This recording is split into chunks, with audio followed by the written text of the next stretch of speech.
You're listening to the Extraordinary Everyday Podcast with Wendy Johnson, episode number 31. Welcome to the Extraordinary Everyday Podcast, where women come to be inspired and motivated to become the best version of themselves and elevate the quality of their everyday. Now, here's your host, certified life coach, Wendy Johnson. Hello, beautiful friends. How are you? I'm having a great day, and I'm excited to talk to you today about this week's episode.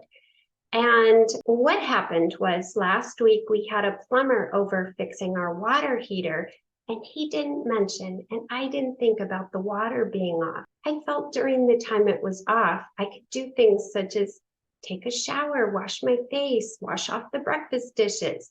And this made me think about self-confidence.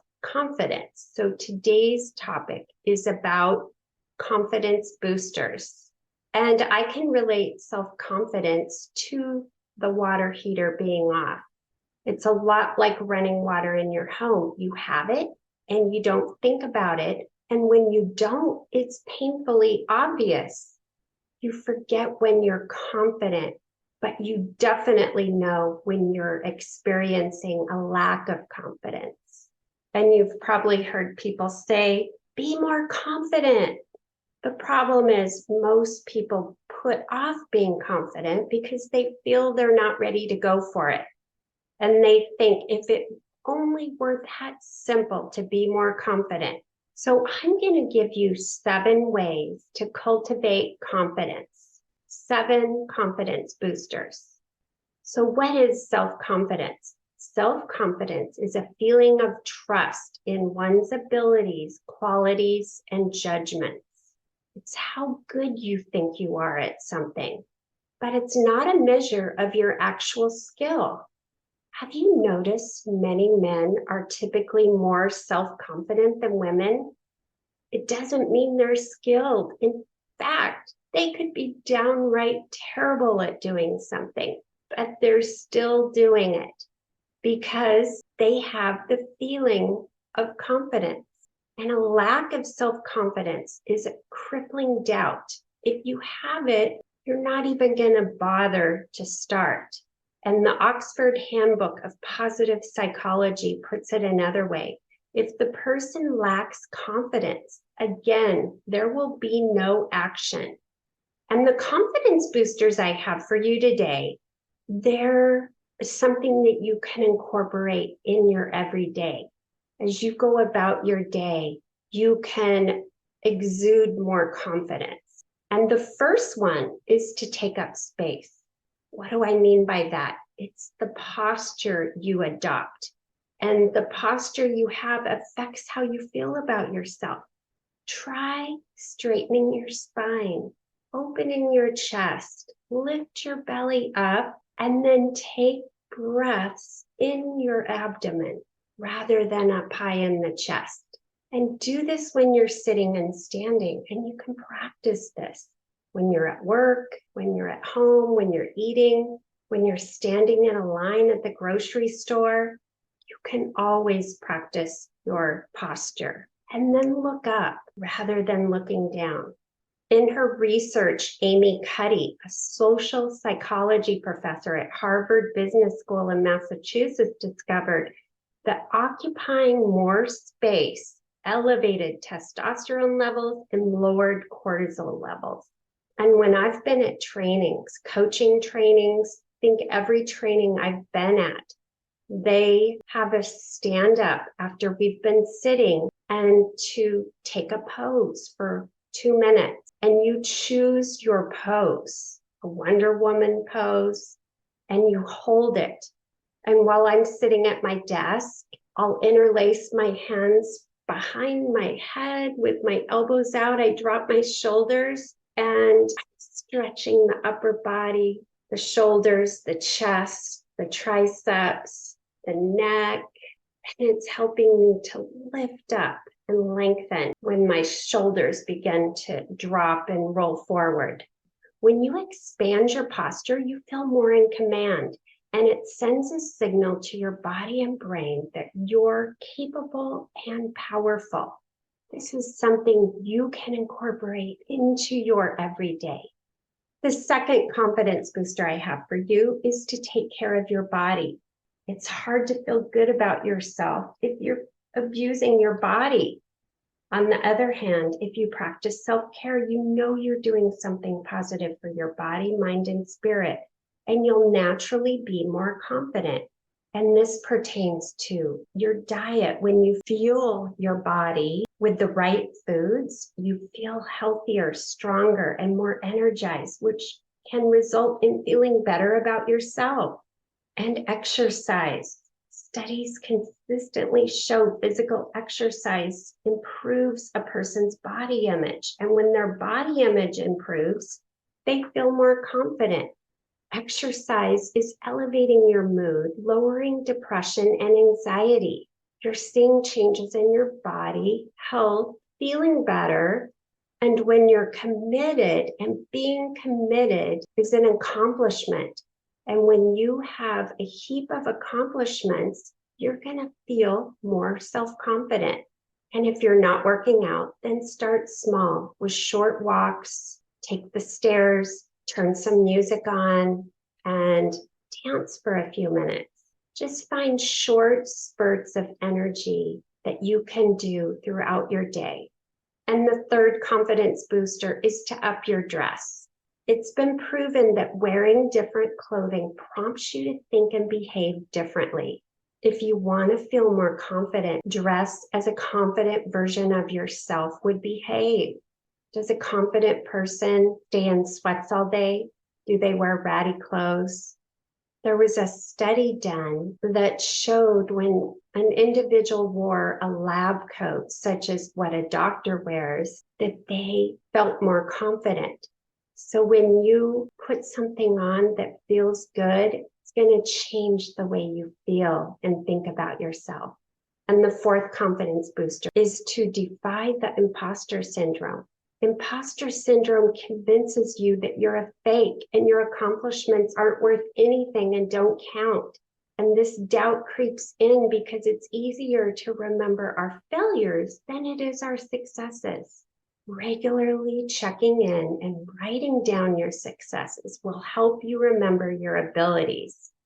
I've mentioned this in other podcasts about beginning a success log. At the end of the week, you can write down what went well for you during the week and what you've accomplished, reminding yourself of your achievements, of your milestones that you've hit. Fifth, negative self-talk. When something bad happens, we've learned to say negative phrases.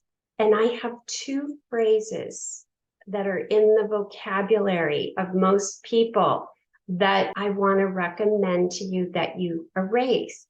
And the first one is, that's the story of my life. And the second one is, this always happens to me. The next time you've lost your keys, locked yourself out of the house or car, forgot to pay a bill, you're late for an appointment or a flight, and you catch yourself saying, this always happens to me. This is a time to pause and remind yourself that these kinds of things happen to everyone once in a while.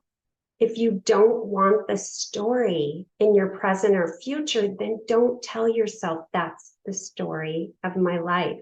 You can remind yourself that it's an old story. You're learning, and sometimes you flub up and you fail. And failure is a lesson. And when this happens, you give yourself grace and compassion rather than beat yourself up.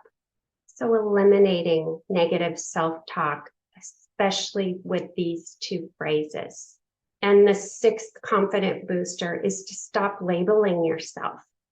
When you label yourself as awkward or shy, you subconsciously tell your brain to act accordingly and are more inclined to live up to those expectations.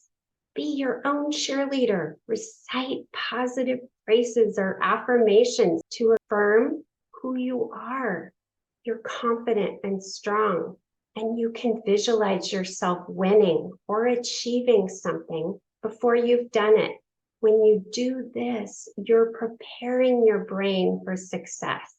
And the seventh confident booster, and this is the last one, try things that make you uncomfortable. Stretch your comfort zone every day so you'll have a larger comfort zone.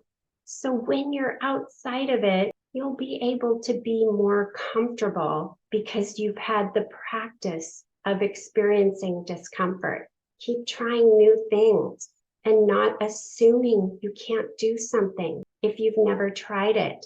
As we get older, we do less and less trying of new things. We gravitate towards the things we know we're good at.